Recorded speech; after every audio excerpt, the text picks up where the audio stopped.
Air quality across the national capital continues to deteriorate. There is no good news coming from that. But the development at this hour is that Delhi's Environment Minister Manjinder Singh Sirsa has apologized to Delhi Walas, stating that the government is working hard to fix the issue.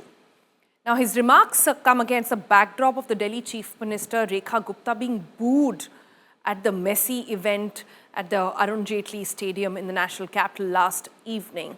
Take a look at what he first said, then we'll deep dive into the statement.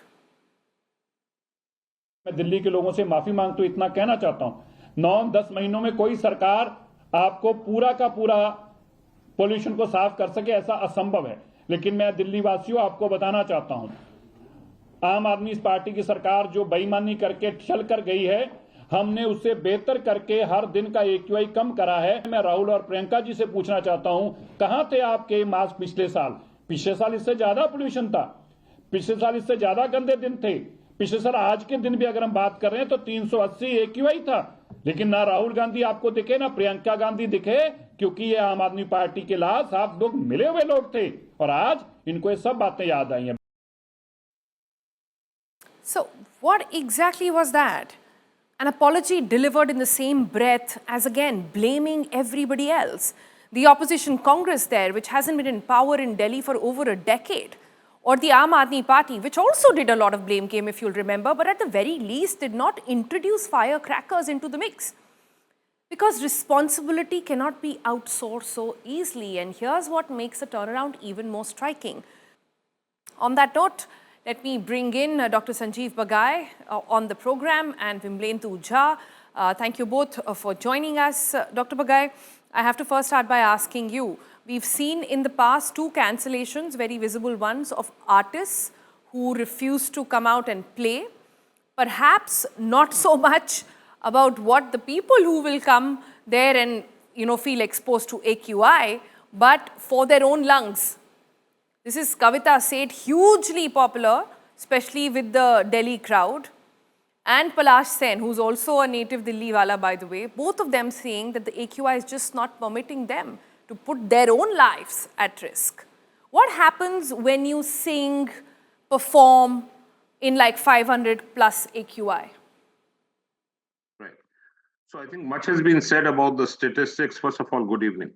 My apologies. Much has been said about the statistics and the mortality and the morbidity rates, the organs damaged right from the brain, from dementia to heart attacks in the heart and hypertension to lung cancers, bronchial asthma, bronchitis, involvement of the liver, the gut, the spleen, the prostate, cancers of almost 18 different organs, almost increasing by 80 to 90% in the last 10-15 years, unborn fetuses, pregnancies been involved. So let's come to what happens in this AQI during exertion, physical activity, or singing or choir. What really happens in these kind of situations is that there is, as it is, a level of hypoxia. That means decreased oxygenation, and your demand is much more in your body during these physical activities. In presence of a extra load on your body, such as stress as singing, your lungs demand more amount of oxygen, which is not there. More amount of breaths being taken per minute during singing means more amount of pollutants and co-pollutants being inhaled and therefore being absorbed. This is more than toxic as it is, but if you're going to exert, run, play, or sprint, or have any kind of outdoor activity such as singing, it's putting more load on your cardiovascular system. In routine times, a 10 microgram increase in PM 2.5 gives you a 2-fold increase in cardiorespiratory metabolic mortality. This will give you a lot more. So there is a direct link, there is a direct risk. We need to be careful. I think now we got to move away from politics. There has to be a Delhi State Medical Advisory. This is a health emergency. There is no shame admitting that, okay, things have gone wrong. Let's not play politics with one party to another. Let's draw out an action plan. And I've written on this on Twitter, on social media, on various platforms. We need a 12-point action plan. Trust me, it is doable. The Delhi government has instituted 2 high-power committees and bodies, but my request really is, let there be a neutral scientific advisory board which advises the Delhi government and the Chief Minister's office directly. And Mr. Sirsa, who I know personally is a good man, strong man, this government can turn it around. The intent has to be clear. The first way to acknowledge that there is an issue is to identify and recognize where the fault lines are. Once that is done, we can find a solution. At the present moment, we Okay, have but not I don't know if, concentrated. Dr. Bagai, I don't know if the problem of Delhi NCR can be solved, and Wimlane to come in on that one, by anybody in Delhi alone. We are looking at a northern basin which gets formed across the northern belt, right? We are looking at inversion taking place. We are looking at vehicular pollution, and that's why I keep saying 60% of India has bad air. We've got to sort of get comfortable with that number. We look at metros like Kolkata, where AQI is permanently between 200 to 300. Bombay, no difference over there. Several other North Indian, whether you pick up Kanpur or Lucknow, you pick up Meerut or Aligarh, all of these places have really bad AQI. So Vimlendu Jha, what exactly is the way forward? Should we take China's advice, maybe take their help and understand what exactly did they do? Or is our situation very different? You're absolutely right that, disproportionately we cannot be blaming Rekha Gupta or Mr. Sirsa. Of course, the voters of Delhi or otherwise will ask their immediate leader, and therefore they are the immediate leader. But as you rightly said, the issue is not just of Delhi. Your studio is in Noida. I'm sitting in Gurgaon. I think you should also start blaming your chief minister, and I should also start blaming my chief minister, which I do not know. These two chief ministers are completely missing in that sense. And that brings us to the main issue that if, forget about this, if 40 to Fair point. 50% or majority of India's air is actually bad and terrible. Therefore, it's important that the Prime Minister of the Union Environment Minister should be here.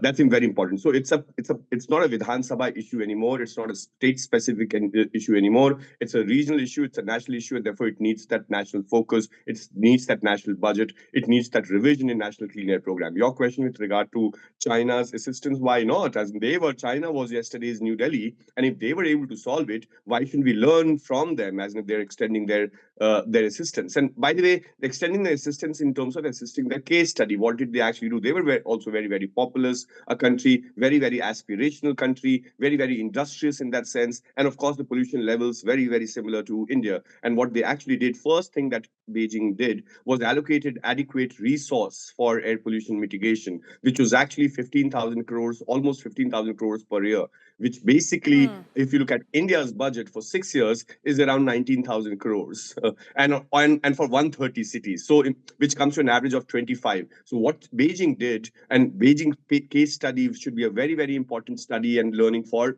us Indians and our policymakers, that you actually spend adequate resources, proportionate resources, first of all, in terms of budget. Then what they did was working on the public transport, not of that the city center or of the Lutyens Delhi or of the South Delhi or of North Delhi alone, but of the entire area which actually caters to this entire so-called national capital territory in that sense, and therefore national capital region. And that's why we need 10,000 buses. 10,000 buses, not just as monuments of public transport and mobility, but something that is used. And for that, you'll have to make it affordable. For that, you will have to make it last mile and safe, and so on and so forth. You don't want empty buses to be plying on the road in that sense. And alongside that, you will have to incentivize vehicular private vehicles, because your study, my study, everybody's study says that 40% to 50% of PM2.5 concentration in Delhi's air is because of private vehicles that are flying. And the more and more, there's almost 20% growth year on year in terms of more cars that's actually being bought in Delhi in that sense. So disincentivize private vehicles. Construction activities. I think, you know what, this in some ways, and I'm being a little this thing, but GRAP should be banned. As in, I've not said this for so many years, because we all hide behind, the government hides behind GRAP. GRAP is just a band-aid. We think we've done enough by just shouting GRAP 5 times, sometimes GRAP 1, GRAP 2, GRAP 3, GRAP 4, and all of it together. And that makes 5 times in that sense. And we think the pollution goes away. Pollution, that's not a solution. GRAP is not a solution. The idea of GRAP was an advisory, precautionary, stopgap reactive measure. But now what has happened is that everyone in the government and in the courts also, everyone depends only on GRAP as a governance measure, and that is doing a large disservice. Of course, the implementation, whatever that Mr. Jha, that is there. you and I have spoken several times over years now on the same issue. We highlight the same matter. the same topics. अभी तक आपको भी रट गया है, मुझे भी रट गया है. Dr. Bagai तो has his breathless moment. You know, there is Shankar Mahadevan who has a breathless moment. Dr. Bagai has a breathless way in which he speaks about the issues of pollution as well.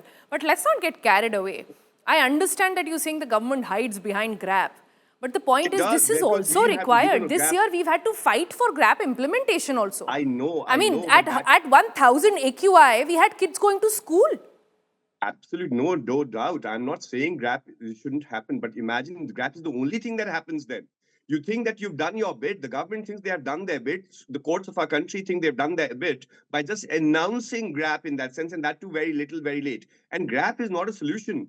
GRAP actually looks after some of the symptoms rather than the source in that sense, and it is not long-term. It is only, as I told you, if you look at the documentation, the idea, the rationale behind GRAP was supposed to be precautionary so that, you know, when you're in stage 3 or when you're in 300, the situation should not become 400, and that's the reason why no, it's a short-term measure, yes. It's a short-term So fix. from that point of view, I'm not getting carried away. But we need a long-term, we need a long-term solution. Yeah, I get that point. But Dr. Bagai, we are missing another important point here. I hear of singers saying, well, my throat will not function. I will not subject myself to this AQI and I cancel a concert. But what about events like the one we had with Messi being here? What about events like that when we've got sports icons, etc.? Of course, you know, those visuals and videos are now viral everywhere of the chief minister being booed. But should GRAP actually, should somebody have, you know, made better sense? And I'm asking, maybe not done it in Delhi in this air, not subjected people to coming out in the open? So just few important points. India loses 7 lakh crores every year as a economic loss because of fighting the complications of air pollution. Isn't it wise just to spend half that money in preventing it and therefore preventing complications like death and mortality and morbidity? Point number 2, being in clinical practice, a small child which came to my clinic just yesterday, I did a live show on the roads of Vasant Vihar where I stay, said that, Uncle, why don't you add a C in front of GRAP? What's the C? Just add a C and then pronounce it. He says nothing happens with GRAP. Okay, there's a pun intended. I will not spell it out. Going forward, I think it's important that all outdoor exposures be limited. Therefore, it is important as a public advisory. It is possible to control the traffic emissions, the traffic congestion. It's important to control the road dust. You can't have MCD workers brooming the roads every morning and reopening the dust which is already stagnant on the ground into open air and remaining suspended for hours. Therefore, it just gets redistributed. Construction norms are in thin smoke. As it is, there is smoke in the air. We have to look at possible solutions and strong implementation. I am again saying it cannot be done in silos. I've said this for very, very long, that at least 4 or 5 or 6 major states alongside with Delhi have to put their heads together. Let there be a proper national advisory board. Let there be a national guideline. Give yourself a 5-year agenda plan. Monitor it every quarter and declare the results every year. Do not wait for AQI to reach 400 and 500. Trust me, AQI of 200 to 300 is long-term damaging. 400 to 500 is fatal. Few hours of exposure, let's say like in a stadium, can give you cardiorespiratory mortality. How many death certificates will read heart attack due to air pollution? None. But the fact is, it is there because Dr. Bagai, that situation is such that even doctors now know solutions. Doctors are also saying this is how you will fix an environment problem. But who's listening? Who's going to do this? We don't have a central ministry to look at air. We don't have ministers who are ready to recognize it. We don't have a parliament is going on in full spell. Nobody's spoken about pollution. And then we are feeling very happy. Oh, they said they will discuss. When will they discuss? And what is the point of discussion? Just implement. You know how to manage. If you can manage COVID, you can manage air pollution.